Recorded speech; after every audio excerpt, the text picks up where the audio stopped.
Bismillahir-Rahmanir-Rahim. La méditation sur la création, sa perfection, son immensité, sont des choses qui amènent inévitablement à l'évidence que notre existence n'est pas le fruit du hasard.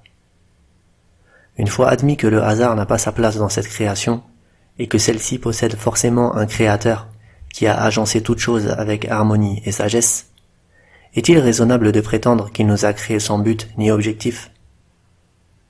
Est-il concevable que le créateur de l'univers, après avoir agencé cette création à la perfection, nous ait laissé vaquer sur terre en vain?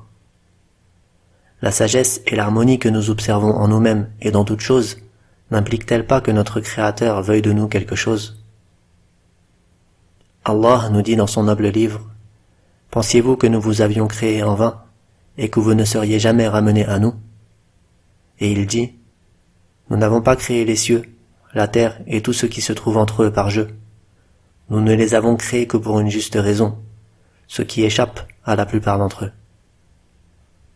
La raison saine et la sagesse impliquent forcément qu'une fois créée, n'importe quelle chose est un objectif et une utilité. Alors, une fois ces choses admises, il ne reste plus qu'aux doués de raison d'accepter la vérité. Et la vérité est orpheline.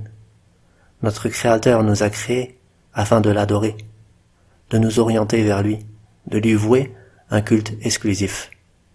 Et notre Créateur nous a certes informés de ce noble objectif dans le verset suivant: Je n'ai créé les djinns et les hommes que pour qu'ils m'adorent.